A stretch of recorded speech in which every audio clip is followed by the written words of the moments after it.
buenas tardes y bienvenidos a esta clase. Yo soy Miguel Albanelli. En esta sesión, en esta clase, vamos a tocar el tema de la utopía. Un tema que me interesa particularmente, sea como arquitecto, es mi profesión, sea desde el punto de vista de la docencia, tratando de profundizar y entender cuál puede ser el valor de la utopía, y tal vez como una forma de pensamiento y trazando hacia atrás la historia de la utopía desde sus orígenes hasta su difusión en el discurso arquitectónico, disciplinario, sobre todo en el siglo pasado. Empezando desde el inicio, la utopía como palabra, por la primera vez aparece como título de un libro de Thomas More en Inglaterra, el cual describe con la palabra utopía un lugar. Efectivamente, la misma palabra utopía, si vamos al origen de la palabra, viene del griego ou topos, y la palabra topos en griego significa lugar. Entonces es interesante desde ya entender que el concepto de utopía tiene una relación con el espacio desde su propio origen. La misma palabra utopía contiene en su estructura la palabra lugar, que sería topos. En sí, finalmente, hay varias interpretaciones después de la etimología de la palabra.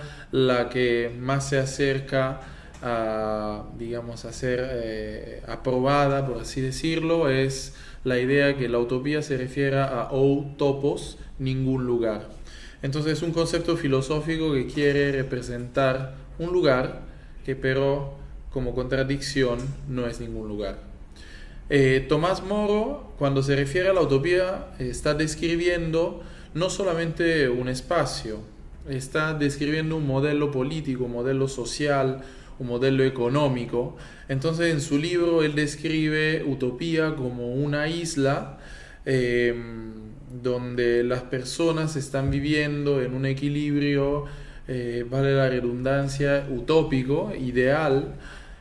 Una isla como modelo de comunidad, modelo de vida, modelo de forma de vivir y habitar. Una isla donde se encuentran diferentes ciudades, donde cada una es de una cultura diferente, ciudades monoculturales. Entonces, en el 1516, que es cuando el libro de Tomás Moro se publica, por primera vez se está digamos, dando una definición para este modelo ideal de ciudad. Pero finalmente este modelo está basado en algo que viene anteriormente. Tomás Moro, para poder definir su utopía, se referencia a un modelo mucho anterior, en particular lo que era la República de Plato, que en épocas más antiguas, en la antigua Grecia, había a su vez definido un modelo ideal de comunidad, un modelo ideal de vida y de forma de cohabitar o coexistir. Entonces, cuando hablamos de utopía, es un concepto muy amplio ya desde sus orígenes, pero siempre lo que me parece interesante es que es un concepto que encuentra su evidencia en disposiciones y configuraciones espaciales, sean arquitectónicas o urbanas o territoriales, pero se basa en una observación o una definición muy atenta de modelos económicos, políticos, y entonces finalmente es un modelo muy transversal. La utopía en sí es algo que es interesante porque no habla solamente de una u otra nicho de la vida humana, sino es un concepto bastante transversal. Ahora, es interesante ver en qué contexto estamos situando la origen del concepto y hacia atrás la inspiración del concepto. En la antigua Grecia, cuando Plato formula la idea de la república, evidentemente ha sido un momento histórico de gran cambio, sea a nivel de cultura occidental, sea después a nivel de cultura mundial. Es un momento en que el hombre en particular en la edad clásica, o mejor dicho, el ser humano en la edad clásica se pone al centro del universo y finalmente empieza a definir y a decodificar las leyes de lo que lo está rodeando. Algo parecido pasa en el contexto de Tomás Moro. 1516, estamos hablando de Renacimiento, sobre todo en Europa. En particular en Europa, y en el Renacimiento lo que pasa es evidentemente análogo a lo que pasó en la antigua Grecia. El hombre se sitúa al centro del universo y define, mira y no solamente observa, sino transforma el mundo según su propia medida. De hecho, son dos momentos a distancia de muchos siglos, pero son dos momentos importantes que han cambiado la historia finalmente de la cultura y de la sociedad. Dos momentos en los que se vuelve a pensar no solamente el ser humano, sino todo lo que nos rodea. Y en este contexto, sobre todo en particular hablando de Renacimiento, es cuando nace el concepto de utopía. Han habido evidentemente otras maneras de representar la utopía, pero en particular la de Tomás Moro es la origen, alguien que Tomás Moro por primero decidió darle un nombre a esta idea. Si nosotros hacemos un esfuerzo de imaginación y saltamos en el tiempo, vamos a encontrar como el concepto de utopía ha sido después utilizado, elaborado en muchísimas formas. En el mismo periodo, digamos, en la misma edad de Tomás Moro, otros literatos o artistas habían tratado de dar una definición de alguna manera a lugares o pensamientos utópicos. Uno de ellos, por ejemplo, es Bruegel, que como pintor trata de definir la Torre de Babel, que la mencionamos porque va a ser importante en la siguiente etapa de la clase. La Torre de Babel, a diferencia de la isla, es una estructura arquitectónica donde se encuentran personas de las más diferentes culturas. Obviamente es un modelo que nace de los libros sacros o sagrados, pero es interesante pensar que después este modelo también ha inspirado ciertos proyectos utópicos que nuevamente más adelante estaremos analizando. Ahora, sí, hemos hablado de la utopía entonces como modelo político, económico, social, cultural, que nace y se sitúa en un momento de cambio importante a nivel cultura global o local.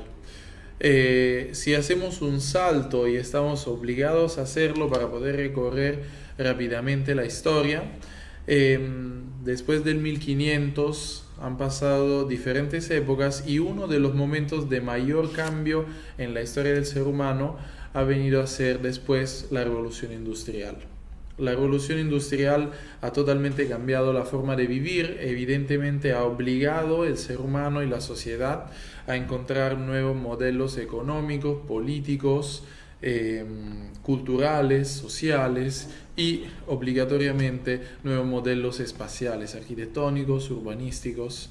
Entonces encontramos que después de la Revolución Industrial podemos volver a analizar la utopía que se hace evidente en algunos proyectos, en particular por lo que a nosotros nos interesa, que tienen que ver con el espacio y con con planes, digamos, a nivel territorial o urbano. La revolución industrial, más o menos alrededor de 1780, para ser absorbida, interiorizada por la sociedad, toma, como siempre, cuando hablamos de grandes cambios, toma muchos años. Nosotros vamos a saltar directamente al siglo XX, que es un periodo en el que se concentra pensamiento utópico, hablando de arquitectura, medio ambiente o ciudad, territorio.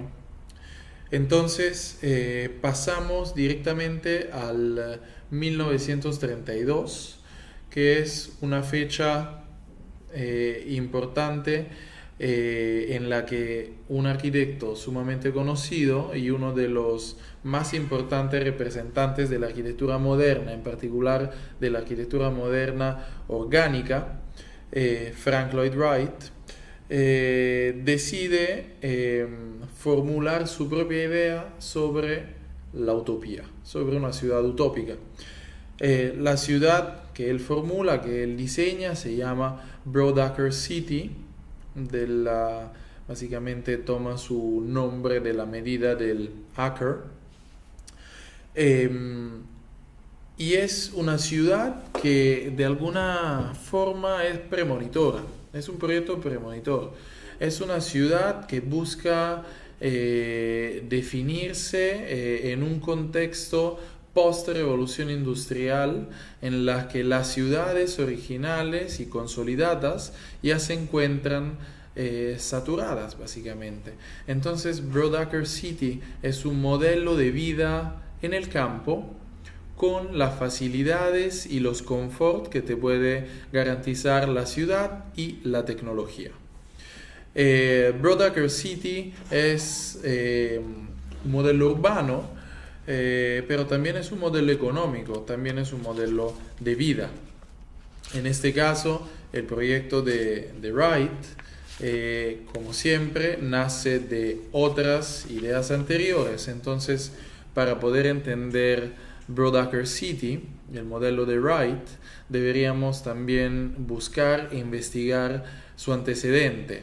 En particular, el urbanista Ebenezer Howard, anteriormente, al inicio del siglo 1900, del siglo XX, había diagramado una ciudad que él llama Tomorrow City, la ciudad del mañana, y define como una ciudad slumless y smokeless, sin humo y sin asentamientos informales.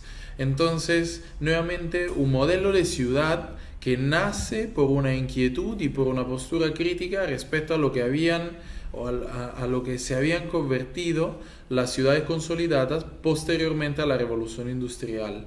Un modelo de ciudad, sea en el caso de Howard, sea en el caso de Wright, que no solamente es un diseño espacial, arquitectónico, urbano, sino el diseño de una forma de vivir, un modelo económico, un modelo social.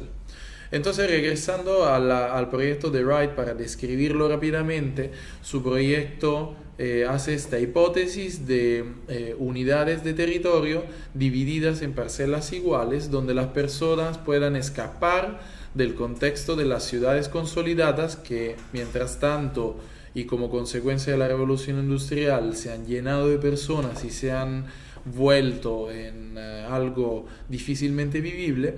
Entonces él propone una ciudad en el campo, con la tranquilidad del campo, con la salubridad del campo, pero con toda la presencia de la tecnología para que las personas puedan vivir tranquilas. Evidentemente,